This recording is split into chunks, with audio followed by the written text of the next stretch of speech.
Temos um artigo muito interessante do aletheia.org, que diz que quando Deus quer mandar um recado urgente para a igreja, ele envia um santo. Um artigo escrito por um sacerdote, o padre Gabriel Vilaverde. Todo santo é sempre um profeta do seu tempo. O padre Gabriel publicou em sua rede social a seguinte reflexão sobre o motivo dos santos na vida da Igreja Católica. Quando Deus quer mandar um recado urgente para a Igreja, ele envia um santo. Todo santo é sempre um profeta do seu tempo, mesmo que não abra a boca. Quando o clero medieval se apegou aos poderes terrenos, Deus suscitou São Francisco, o pobrezinho de Assis. Quando a teologia moderna colocou em dúvida os milagres da Bíblia, Deus mandou o Padre Pio, cheio de dons extraordinários. Quando disseram que a batina afastava o povo e que as freiras deveriam tirar o véu para se aproximar dos pobres, Deus mandou Irmã Dulce, com seu hábito arrastando no chão e fazendo um incomparável trabalho social. Quando disseram aos padres que eles deveriam falar das coisas da terra, Deus mandou Frei Damião de Bozano, falando do céu, do inferno e arrastando milhares de pessoas. O recado de Deus é sempre dado.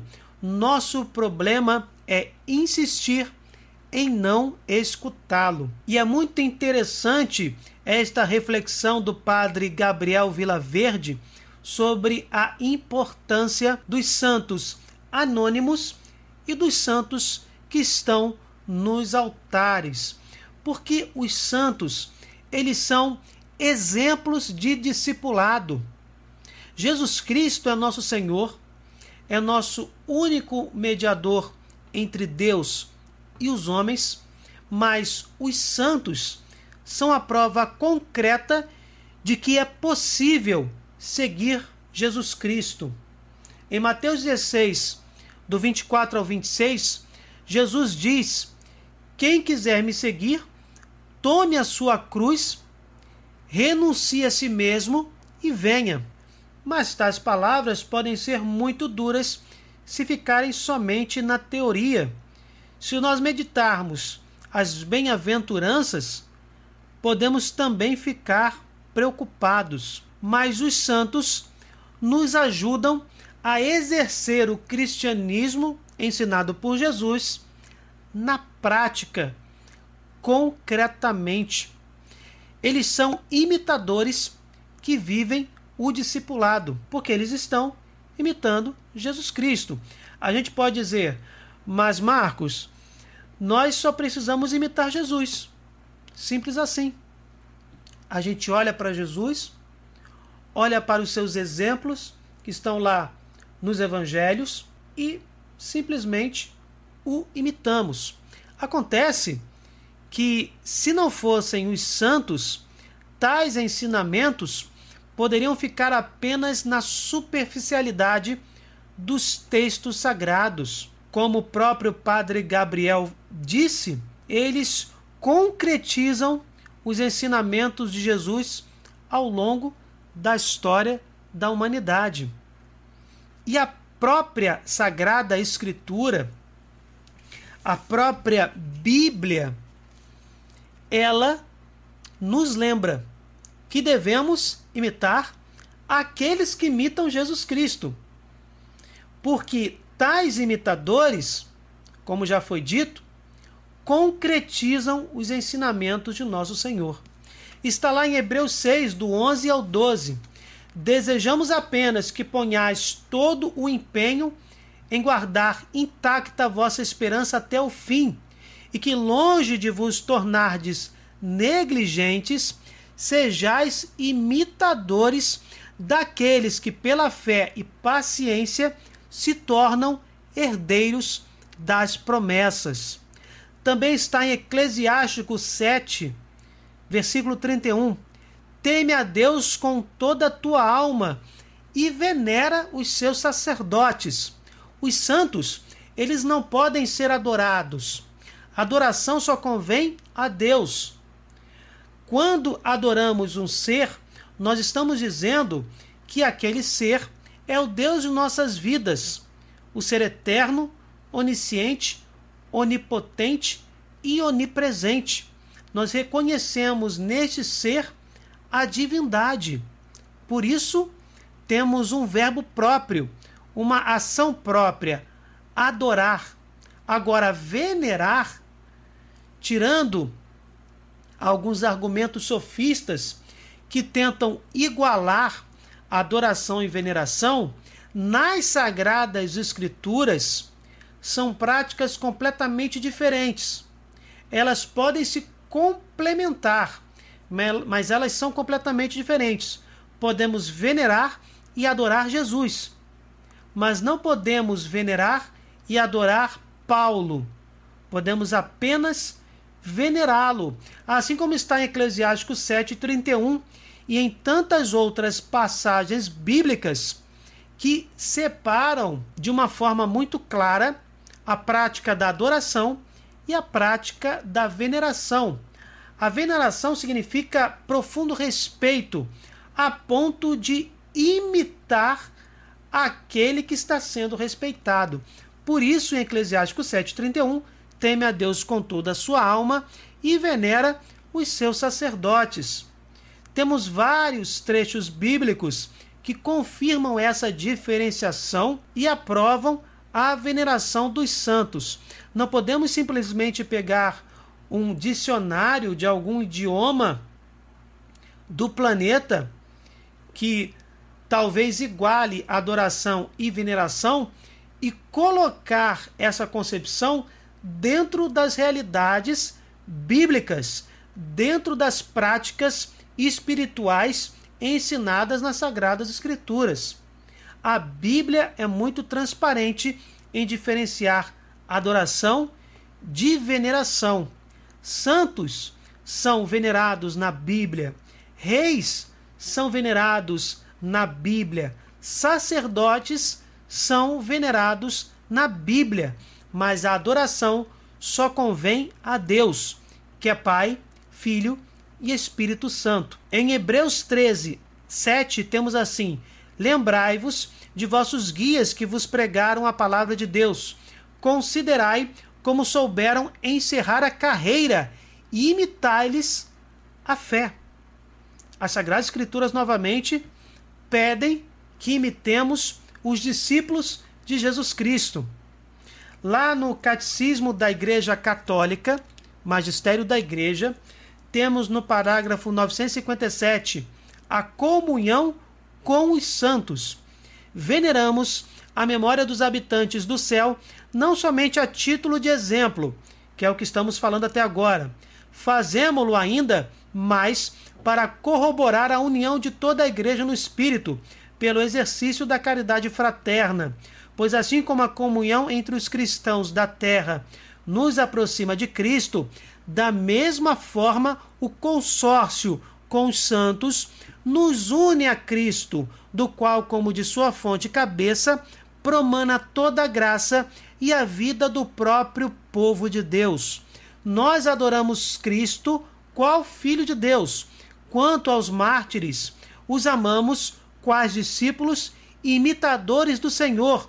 E, o que é justo, por causa da sua incomparável devoção por seu Rei e Mestre, possamos também nós ser companheiros e codiscípulos seus. Portanto, dentro dessa realidade da intercessão dos santos, de venerá-los e de imitarmos os seus exemplos, temos também a comunhão dos santos, que engloba toda esta realidade, que engloba toda essa espiritualidade católica. E esta intercessão entre os cristãos não termina com a morte. Em 1 Tessalonicenses 4, versículo 1, temos: No mais, irmãos, aprendestes de nós a maneira como deveis proceder para agradar a Deus, e já o fazeis.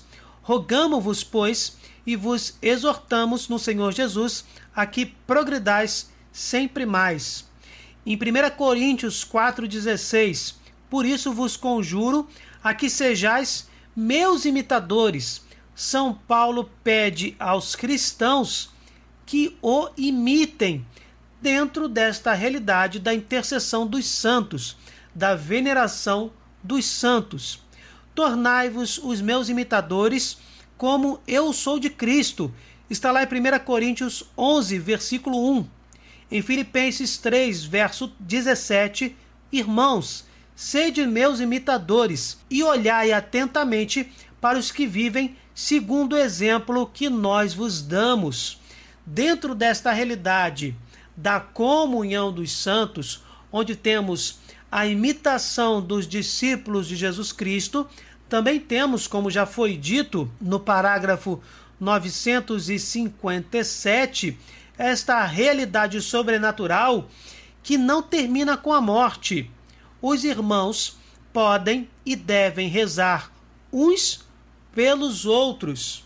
Os irmãos devem interceder uns pelos outros. E isso não termina com a morte. O santo que partiu desta vida, ele vai para o céu. Está lá em Hebreus 9, 27. Logo após a morte vem o julgamento particular. Temos um vídeo sobre isso no canal, link na descrição.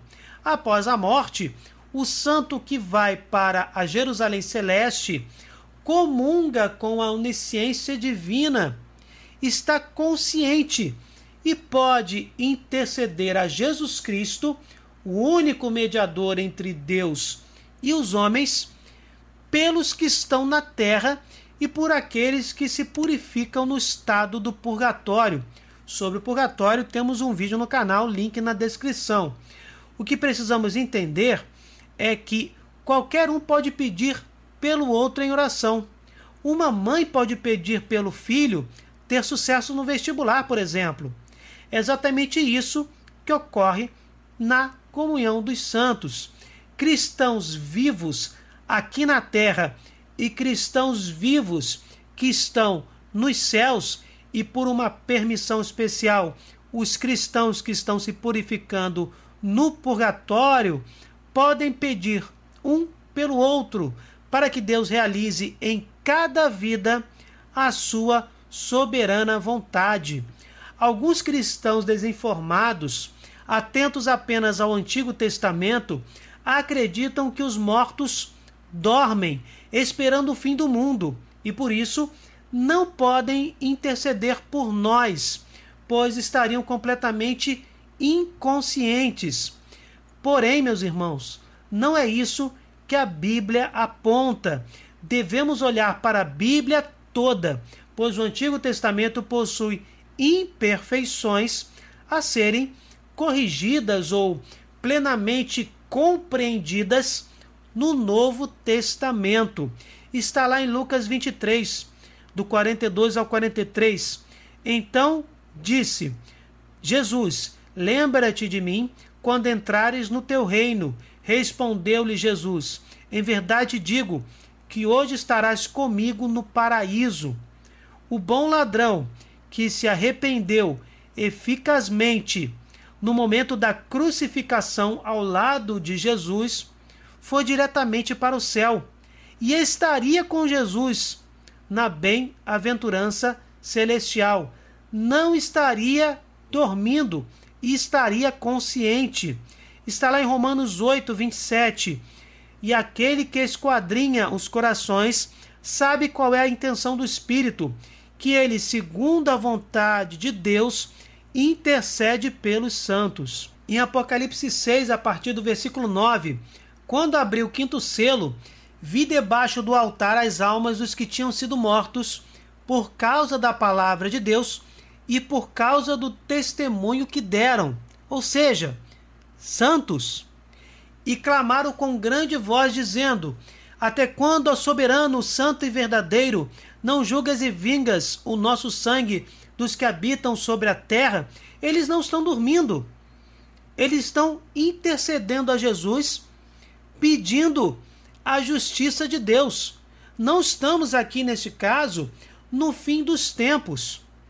Esses santos estão nos céus, vivos, conscientes, intercedendo pelos habitantes da terra, inclusive pedindo a justiça de Deus. Em Hebreus 12, do 22 ao 23, vós, ao contrário, vos aproximastes da montanha de Sião, da cidade do Deus vivo, da Jerusalém celestial, das miríades de anjos, da assembléia festiva dos primeiros escritos no livro dos céus, e de Deus, juiz universal, e das almas dos justos, que chegaram à perfeição.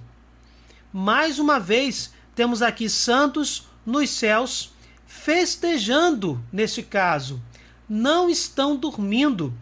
Se olharmos para a parábola do mendigo Lázaro e do rico, nós veremos que eles estão conscientes. Lázaro está na mansão dos mortos, ainda não está nos céus, porque ele não foi reaberto, né, com o sacrifício de Jesus na cruz, mas ele está consciente no limbo dos patriarcas ou mansão dos mortos, ou como está nas Sagradas Escrituras, o seio de Abraão. E temos claramente também o rico no inferno, que também está consciente. Ninguém está dormindo. Se trata de um registro do Antigo Testamento que foi aperfeiçoada a sua interpretação com a chegada do Verbo de Deus. E isso é completamente bíblico. Jesus não veio abolir a lei ou os profetas, que são juntos a centralidade do Antigo Testamento.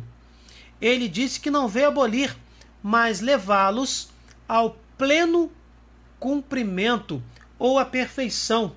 Depende da tradução que você tem em suas mãos. Esta passagem, que está em Mateus 5,17, fundamenta todo este raciocínio.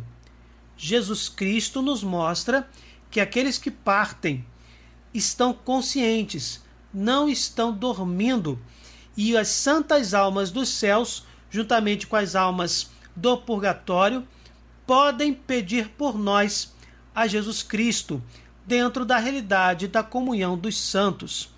Também está lá no parágrafo 956, pelo fato de os habitantes do céu estarem unidos mais intimamente com Cristo, consolidam com mais firmeza na santidade toda a igreja. Eles não deixam de interceder por nós ao Pai, apresentando os méritos que alcançaram na terra pelo único mediador de Deus e dos homens, Cristo Jesus. Por conseguinte, pela fraterna solicitude deles, nossa fraqueza recebe o mais valioso auxílio. Está também em 1 Coríntios 2, do 6 ao 9, a fundamentação bíblica, porque existe a fundamentação do magistério da igreja, que existe também a fundamentação da tradição apostólica, mas também temos na própria Sagrada Escritura a fundamentação da certeza de que os santos celestiais comungam da onisciência de Deus para conhecerem nossas necessidades, nossos pedidos que são feitos nas orações, pedidos que sempre devem estar de acordo com a vontade de Deus, conhecem esses pedidos e intercedem a Jesus por nós. Na verdade, entre os perfeitos falamos sabedoria, não porém a sabedoria deste mundo, nem dos príncipes deste mundo, que estão sendo reduzidos a nada, mas falamos a sabedoria de Deus em mistério, que esteve oculta, a qual Deus pré-ordenou antes dos séculos para nossa glória, a qual nenhum dos príncipes deste mundo compreendeu, porque se a tivessem compreendido, não teriam crucificado o Senhor da glória. Mas, como está escrito, as coisas que olhos não viram, nem ouvidos ouviram, nem penetraram o coração do homem, são as que Deus preparou para os que o amam. Esta passagem está falando da sabedoria de Deus. E Deus, é onisciente, sabe de tudo. Deus preparou a sua própria sabedoria para a nossa glória, quando estivéssemos em comunhão definitiva com Ele, na Jerusalém celestial, e os santos celestiais estão nesta condição. Esta sabedoria divina é compartilhada com os santos, por eles estarem exatamente na Jerusalém celestial, no reino dos céus. Deus recompensa os justos com a sua sabedoria e com a felicidade plena. Os santos não se transformam em deuses, pois não são eternos, onipotentes ou onipresentes, porém participam de Deus, participam da onisciência de Deus e com isso recebem o conhecimento de tudo, inclusive de nossos pedidos. E vale dizer que também nas Sagradas Escrituras temos exemplos de intercessão dos santos. Está lá em 2 Macabeus, no segundo livro de Macabeus 15, do 12 ao 15. Narrou-lhes ainda uma visão digna de fé, uma espécie de visão que os cumulou de alegria. Eis o que vira: Onias, que foi sumo sacerdote, homem nobre e bom, modesto em seu aspecto, de caráter ameno, distinto em sua linhagem e exercitado desde menino na prática de todas as virtudes, com as mãos levantadas, orava por todo o povo judeu. Nós temos aí uma visão digna de fé, uma visão digna de que nós creiamos nela, de uma forma bem simples. É isso que está dizendo esta passagem da Sagrada Escritura. E esta visão digna de fé diz que Onias, já falecido, está em uma realidade espiritual de mãos levantadas, intercedendo pelo povo judeu. E aí continua. Em seguida, havia aparecido do mesmo modo um homem com os cabelos todos brancos, de aparência muito venerável. Essa passagem também confirma a possibilidade da veneração dos santos, dos sacerdotes, o profundo respeito que devemos ter, a possibilidade de imitarmos esses exemplos. Está dito aí, de aparência muito venerável e magnífica majestade. Então, tomando a palavra, disse-lhe Onias. Onias, nessa realidade espiritual, já falecido, está vivo, está consciente, está praticando a intercessão dos santos pelo povo judeu. Ele conversa com outro santo celestial e diz o seguinte: eis o amigo de seus irmãos, aquele que reza muito pelo povo e pela cidade santa, Jeremias, o profeta de Deus. Só nesta passagem nós temos dois santos celestiais conscientes, não estão dormindo, eles estão completamente conscientes, mergulhados na onisciência de Deus, como confirma 1 Coríntios 2, do 6 ao 9, intercedendo pelo povo judeu. E no caso Jeremias, que além de interceder pelo povo, pede pela cidade santa. Poderíamos aqui citar também Apocalipse 6, do 9 ao 11, como nós já citamos, onde temos santos pedindo antes do fim dos tempos, intercedendo a Jesus Cristo, pedindo a Jesus que a justiça de Deus recaia sobre os habitantes da terra, e tantos outros exemplos. Temos vídeos sobre comunhão dos santos, não deixem de ver, link na descrição. Temos outros exemplos que confirmam a veneração dos santos, a intercessão dos santos dentro da realidade da comunhão dos santos. Está lá no parágrafo 947 do Catecismo. Uma vez que todos os crentes formam um só corpo, o bem de uns é comunicado aos outros. Assim, é preciso crer que existe uma comunhão dos bens na igreja, mas o membro mais importante é Cristo, por ser a cabeça. Assim, o bem de Cristo é comunicado a todos os membros, e essa comunicação se faz por meio dos sacramentos da igreja. Como esta igreja é governada por um só e mesmo Espírito, todos os bens que ela recebeu se tornam necessariamente um fundo comum. O termo comunhão dos santos tem, pois, dois significados intimamente interligados: comunhão nas coisas santas e comunhão entre as pessoas santas. Como todos esses santos são membros de um mesmo corpo, que é o corpo místico de Cristo, que é a igreja, também há comunhão das coisas santas. Uns podem interceder por outros em oração. Aquele que peregrina nesta terra pode oferecer jejuns, boas obras, o santo sacrifício da missa pelas almas que estão se purificando no purgatório. As almas que estão nos céus e as almas purgantes podem interceder pelas pessoas que ainda peregrinam neste mundo. E toda esta dinâmica, toda esta comunhão dos santos incide exatamente na comunhão nas coisas santas e na comunhão entre as pessoas santas. A união dos que estão na terra com os irmãos que descansam na paz de Cristo de maneira alguma se interrompe. Pelo contrário, segundo a fé perene da igreja, vê-se fortalecida pela comunicação dos bens espirituais, como eu acabei de mencionar alguns exemplos. No caso daquele que peregrina nesta terra e oferece a recitação de um terço para abreviar o tempo de purificação de uma ou mais almas do purgatório. E terminamos com o parágrafo 962. Cremos na comunhão de todos os fiéis de Cristo, dos que são peregrinos na terra, igreja peregrina, eu completo, dos disjuntos que estão terminando a sua purificação, igreja padecente, dos bem-aventurados do céu, igreja triunfante, formando todos juntos uma só igreja, e cremos que nesta comunhão o amor misericordioso de Deus e de seus santos está sempre à escuta de nossas orações. E aí, meus irmãos, o que vocês acharam destes textos?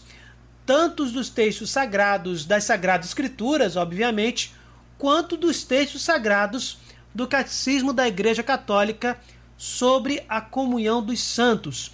O que vocês acharam dos exemplos de santos ao longo da história da humanidade que foram completamente providenciais? Essa lista feita pelo padre Gabriel Vilaverde. Deixem nos comentários a opinião de vocês. Louvado seja nosso Senhor Jesus Cristo, para sempre seja louvado. Se vocês gostaram, deixem o seu like e compartilhem. Se inscrevam no canal. Fiquem com Deus, desculpem qualquer coisa e até o próximo vídeo.